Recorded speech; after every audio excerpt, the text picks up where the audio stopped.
Joshua, Yes. first, congratulations on the film.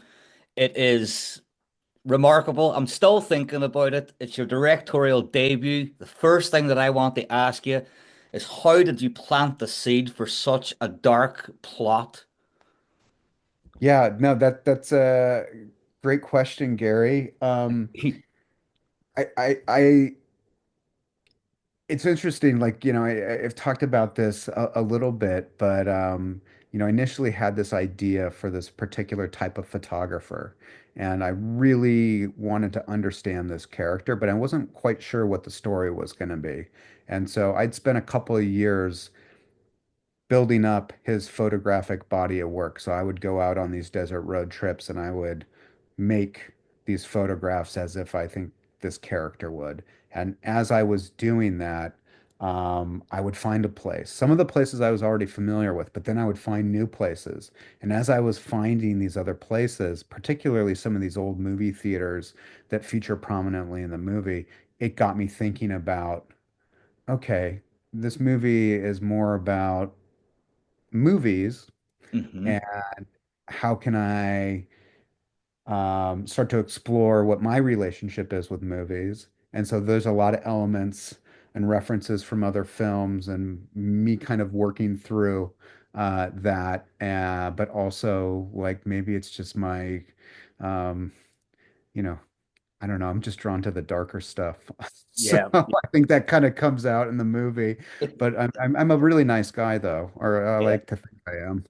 Well, that's the people who usually I'm in the complete dark stuff as well, man. I like stuff that leaves you really.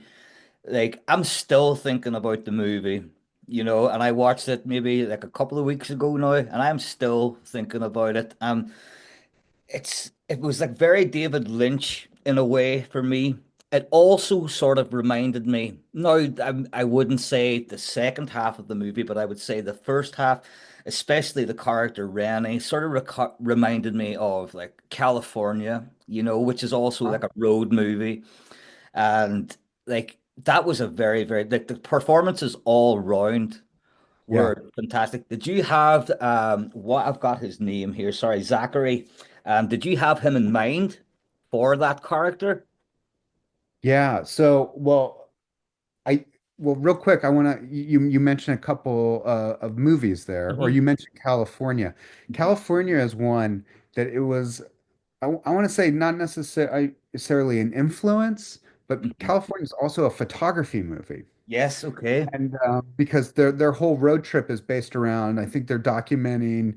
She's doing a book on serial killers, That's it. maybe, or Yes, something. yep. Yeah, and so this is like that's such like a movie idea of a photographer, right? And I wanted, where they've got the coolest car, they look Yes, super cool, and they're like making a ton of money, and I wanted the photographer in our movie to be real, like yes. the working artists that I know. Hmm. So, so there was like an influence, but as like a reaction against that. But in terms of Zach, um, our amazing casting director, Gail Pillsbury, you know, found Zach and I saw his audition tape. I was really taken by it. He gave a performance that was unlike any of the other auditions that I saw. Hmm. And I talked to him, and he was just like the nicest, sweetest guy, and he was so dedicated. I Yeah. was really really impressed with his just dedication where he was like losing weight and he was doing all of this stuff and really, really um, just going all in. And for a movie that's a independent, small independent movie like ours, to have people like that working with you is just like such a gift. Yeah, that was a very good performance. Absolutely terrifying. And once we get to the desert, it opens up a completely like there's actually so much stuff I would like to ask you, but I can't ask you because I want to leave those things to the viewer to watch and experience for themselves, like I did. You Yeah. know, like it's set in modern times really, but there's absolutely nothing modern about it, right down to the detectives like the way that he like tries to solve the case, and it's very old school without using any modern. Was that always intentional as well? Yeah, definitely. Maybe this is just my, I don't know, some nostalgia of the past, but things get so easily dated by technology. Hmm. And because there are some like bigger ideas that the movie is grappling with, and there's a lot of some of old and new, and there's even some communication or there's some like dialogue around that. Like in the motel, it's like, you know, oh, I think the motel clerk is something about, the PI is like, well, what about his key that he left for the motel? And the clerk is like, Yes. no, there's no keys anymore. It's just a key card. We turn it off, we turn it on. It's like, so I like this idea of like the technology is it's kind of rudimentary, but it's also the past, but it's still the present, Yes. And Yes.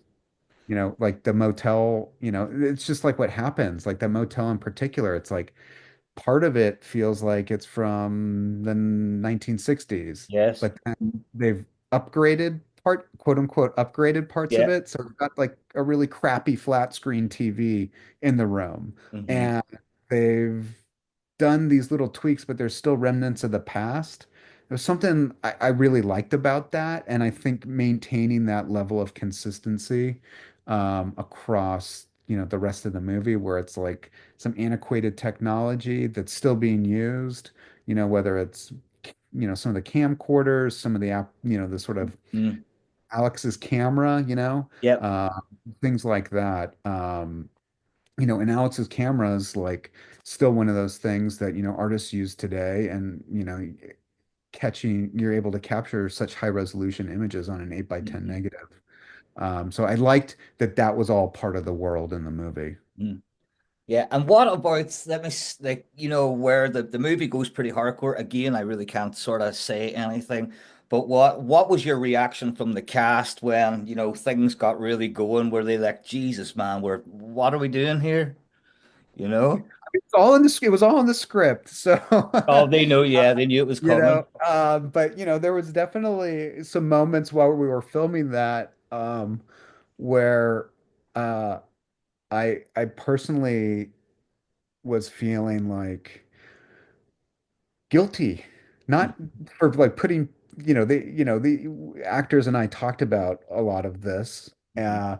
but I was feeling guilty for the character. I was feeling guilty for putting this character in this, situation that Mhm. like it was odd. It's hard to describe. It sounds like a little silly, but like in the moment, I was like, oh, whoa, that really that came out of my brain. Yeah, Like I was feeling guilty that's where my head went as to where what needed to happen to these people in this circumstance. yeah. And let me see, what else? The Like you were saying, that actually makes sense now when you were saying that you actually went out with the camera, you've done that. So this has pretty much answered my question, is that the cinematography is absolutely gorgeous in the film as well. And that's pretty much, I'd say, another camera. If I, do you know what I mean? It's Yeah. basically a second camera. It's like there's two photographers here. The viewer is Yeah. also a photographer, and we've got then the lead role who's also the photographer. Yeah. And that was your intention from the start. Definitely. I mean, one of the first decisions that we made in the cinematography of the movie was the aspect ratio. So the Hmm. aspect ratio of the movie is 185 to 1. Um, and that mimics the same aspect ratio that the photographer is shooting in. Hmm. And Wow, okay. that is all, and it mimics the aspect ratio of the movie screens that those scenes in the beginning and the end of the film take place. Hmm. That was all very, so that by knowing the specific size of the canvas that we were working in, because I wanted there to be this consistency Hmm. and have that, when you see some of the scenes in the theater.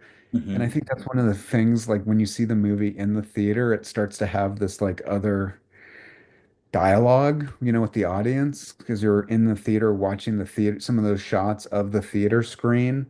Hmm. Um, I liked that interplay of it. And then just in general, like the color choice and like the overall look, we wanted to have like a very kind of traditional look.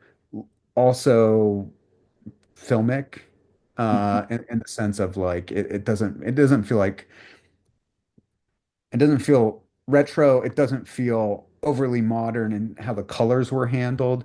It's very kind of classic, but with some bold choices. Yeah.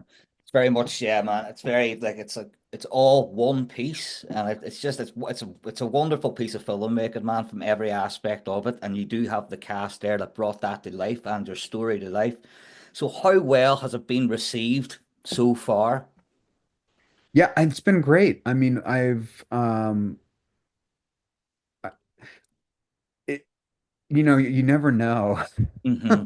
what people are going to think or like, there's deliberate, there's very specific choices that were made in the movie about the pacing and Hmm. things like that. And I was very committed to, adhering to because it needed to have that the effect I wanted to have. So there's some, parts of the movie that are like drawn out, and that's like deliberate because I want people to feel the environment. I wanted to feel sort of like that energy that I feel when I'm out in the desert and Hmm. how time kind of like slows down and then it can like speed up and everything like that. But I think, the film had a great festival run. And it's been really cool to hear people like yourselves like response. I mean, all I can ask for, the biggest compliment is what you said earlier, which is like I'm still thinking about the movie. I mean, Hmm. whether people love it or they hate it, if they're still thinking about it, and that's amazing to me. And Yeah. so I think in that sense, it's felt really good to hear that from people. But there's so many sort of subgenres crammed into it to make it what it is, which makes it sort of its own sort of, I would call it like a neo-noir, nasty psychological horror, Yeah. and that's like a lot they pack in there. People be going, it's what? But you just gotta see it. They Yeah. understand. Like, I was texting my friend going, "Oh man, this is like these characters, this sort of Susie Q and Rennie, they're reminding me like of California here a little bit, and Yeah. then the desert." And then I was like, "Holy shit, it just turned into like such and such a film," and I was still wrong. I was still wrong, and then I was like, oh my God. So, and I love that. I love the unpredictability about the Great. whole film and just where it went. I love that we got Sarah Lind then in, and it was basically turned into another movie. Yeah. It got darker when you think it couldn't get darker, you know? Well, I mean, so much of what I'm looking for in a movie as a viewer, you know, is just being surprised. Hmm. Yeah. And I will whether it's maybe a little scrappy or some certain things aren't, totally polished, I'd rather take that than just be bored. Yeah, And of and course. and so and some people might be bored by a desert, but I really kind of set out with my collaborators to make something that I think, we didn't our only compromises were in the scope of our budget. Hmm. Like the desert is very much like a character in this movie as well, and it's like it's hopelessness, and then there's hopelessness on top of hopelessness, and then it's just the unpredictability of it is just remarkable. And what else was I going to say about the camera? I want to touch on the choice of Yeah. camera from the lead character, and you were saying this was always going to be that way Yeah. with the retro camera. It sort of ties into my question about it being modern but not being modern at all. Yeah. This guy is lost in his maybe his past a little bit. He's trying to just recreate his past, but he's feeling, or he's well, how can I word it? That he's not like he doesn't want to come up to terms with modern technology. He's like an old dinosaur in some ways, if that makes sense. Well, yeah, it's interesting you think that, and that's an interesting thought because I think, that particular type of camera for somebody that's a photographer that's shooting film, while it is like old, that Hmm. particular camera, that model was manufactured in the mid 80s. But Okay. it's a camera that's the basic fundamentals of it. I mean, it's like Ansel Adams used to shoot on, and obviously an older version of that, and by the same manufacturer. So this type of camera is used by a lot of fine art photographers that are doing some of this larger format type work. Now, a lot of them have moved into digital, but there's still a contingent of them that still use this type of camera. So I wanted him to still be using that type of camera because he's trying to rekindle his Hmm. past success, and his past success was he used that camera like 20 years ago, right? And so a bit of it is him trying to come to terms with his past, and but also the past, the technology. And then I love the fact that there is a lot of baggage, Hmm.